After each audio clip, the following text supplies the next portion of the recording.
공수처는 어떻게든 이번에는 마지막이라는 각오로 반드시 윤석열 대통령을 체포하겠다라는 강한 의지를 드러내고 있습니다.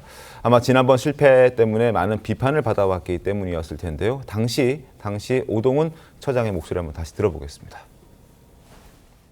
여러 종류의 화기고 지금 특정할 수는 없지만 제가 화면으로 보기에는 장갑차 유사의 차량도 있었고 굉장히 퇴로가 막힌 상태에서 집행을 강행하는데 여러 가지 애를 먹는 그런 상황이었습니다. 어쨌든 심리적으로 또 물리적으로 여러 가지 위협을 느끼고 자칫 물리적 충돌로 인해서 뭔가 대단한 프레임 전환이 일어나면 저희들이 수사하는 걸 넘어서 여러 가지 나쁜 영향을 미치겠다는 그런 판단으로 더욱 집행해 나가지 못하게 했습니다. 저희들이 예측하지 못한 부분이 많이 발생하였고 그래서 결과적으로 실패하였고 또 그런 부분에 대해서 책임을 통감합니다. 2차 영장 집행이 마지막 영장 집행이라는 비장한 각오로 철두철미하게 준비해서 2차 집행에 대해서는 목적을 달성할 수 있도록 최선을 다하겠습니다. 예, 사실 1차 영장 집행 때는 이런 말이 있었습니다. 현장에 이제 투입됐던 경찰의 증언으로 오동훈 공수처장이 오늘 집행할 생각은 없다고 얘기를 했다. 네, 그런 진술까지 나왔기 때문에 질타를 지금 국회 상임위에서 많이도 받았었는데 2차 집행 때는 좀 더 결연한 의지가 느껴지거든요. 박수현 의원님, 만약에 지금 현행범으로 체포를 하도록 해야 된다. 총을 쏘면 맞는다는 각오로 가야 된다. 이렇게 지금 주장까지 야당은 하고 있어요.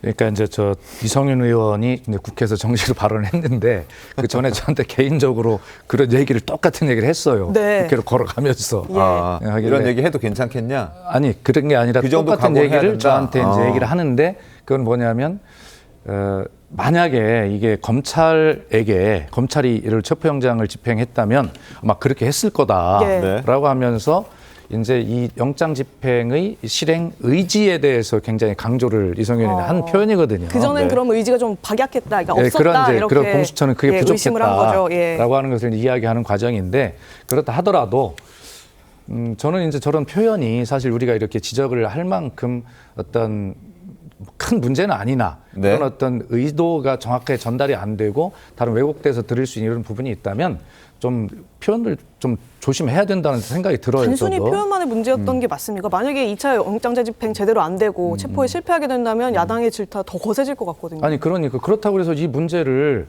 야당이 그러면 이런 상황에서 체포하지 말고 기다립시다 할 수도 없잖아요. 야당의 입장도 이해를 하셔야 되고 지금 뭐 여러 가지 여론조사가 나오고 있지만 대체로 구체적 수치는 말씀드리지 않겠습니다. 그러나 대체로 국민 중 한 6, 7분이 이런 문제들에 동의를 하고 있는데 그리고 저 광장의 갈등을 어떻게 할 겁니까? 빨리 해결을 해야 되는데 야당 입장에서는 제1당이고 그러면서 이 문제를 법과 질서대로 우리가 주장하는 법과 질서가 저희는 맞다고 생각하죠. 법원이 발부한 거니까. 그래서 이런 부분들을 야당은 주장할 수밖에 없는데 이런 문제들을 가지고 야당이 압박을 해서 이렇게 무리한 집행이 되고 한다라고 하는 것 아무리 지적을 해도 그렇게 해서는 안 되고요.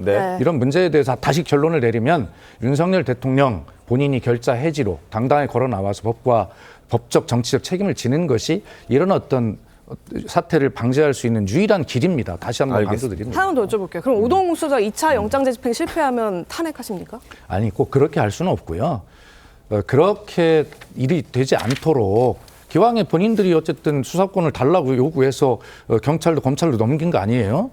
그렇다면 그런 유능함을 입증하고 법원이 발부한 영장이 제대로 집행될 수 있도록 그렇게 법과 질서를 수호하는 차원에서 반드시 해야 된다는 강조하는 원론적 차원입니다. 알겠습니다.